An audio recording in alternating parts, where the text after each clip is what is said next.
Okay, hey guys, this is Paul Tinker. I'm going to demonstrate my man-in-the-middle attack and the denial of service attack that I created. Whoa, don't hide my desktop. No, come back. Apologies, I shrank everything. Okay, so well, you just saw my setup, so let me describe that to you. I'm using 3 virtual machines as described in the assignment. All 3 of these are Kali Linux distributions. I chose those because they come with Wireshark out of the box, and that was really the only thing I ended up using, but I thought maybe they would have something else. And they have lots of handy things, but I don't know how to use them, so this is what I have. Close that real quick. Okay, the brown background is my server, the pink background is the victim or the client, and then the orange background is my attacker. So first I'm going to demonstrate, well, before I even do that, let me show you the IP addresses of these guys. So for the server and the client, the server is 192.168.113, the client is 112, and then the attacker is 115. 115. Now they each have different MAC addresses, which are described in my assignment write-up, and we'll talk more about those when we get to the man in the middle. For the denial of service, I chose to do a simple Smurf attack, so an ICMP echo denial of service attack. So it's pretty easy to implement, and I'll show you the code for that. And so let me say this, the 2 libraries that I used for this assignment were Scapy and NetFilterQ. These are both Python libraries. I'd spent a lot of time looking at JNet PCAP, but it was hard to find documentation. The official sites were not working when I tried to access them. And then I didn't want to use WinDivert because I didn't want to work with Windows or Windows Stack. These 2 are really great. Scapy is a packet sniffing and manipulation tool. You can generate packets, you can pull them apart and look at them. NetFilterQ links to your IP tables, which is necessary for capturing packets and modifying them and sending them on. And we'll go through all that stuff. First, let me show you this. So I need to change this. So the gateway, I couldn't use the NAT network topography for my virtual machines. It didn't work for whatever reason.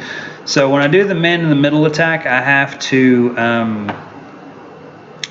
use the gateway IP as the server IP address, and then the target is this, and then I get between the communications between these 2, which in theory is the same as using the gateway, and it works the same. It just, I don't know why it wouldn't work through the gateway, which is one of this assignment was really great for learning. I learned a lot, but there's still so many working components here that I'm not that familiar with that can be hard to access and look at, that this problem may be simple to fix, and I just didn't know how to do it.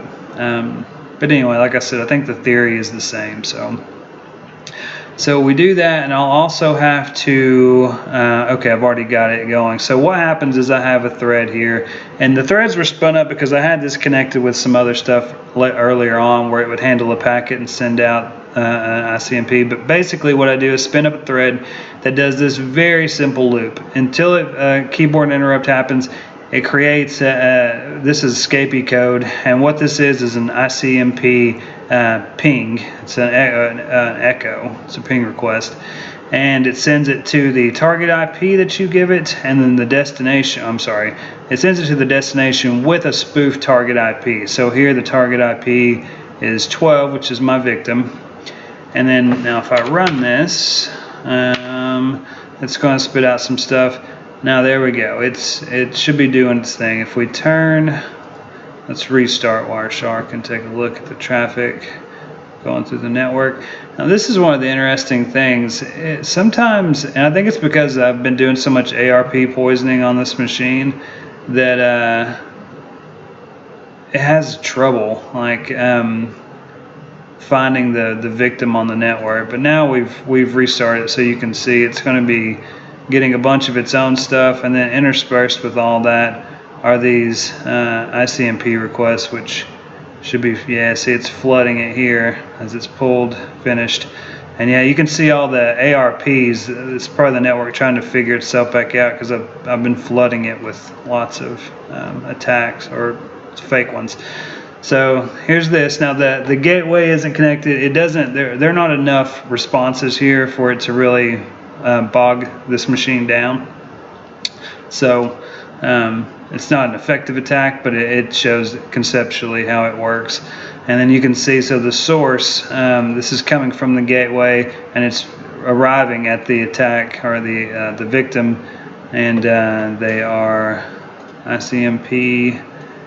Oh, not frame. Internet control message, ping replies, and showing checksums are good, and it's just flooding those over and over and over. So if you had a bunch of machines, or like if you're able to send this echo to the request to a bigger network and have all the machines respond, you could really cripple someone. So we'll go ahead and stop that. And then we will configure this back to the correct IP address. So 113.112. Let me save that. So there's the Smurf attack. And I'm going to end this video. So if I screw it up, I don't have to start from this part again. So I'll be right back. The next video will be the man in the middle. Oh, wrong button.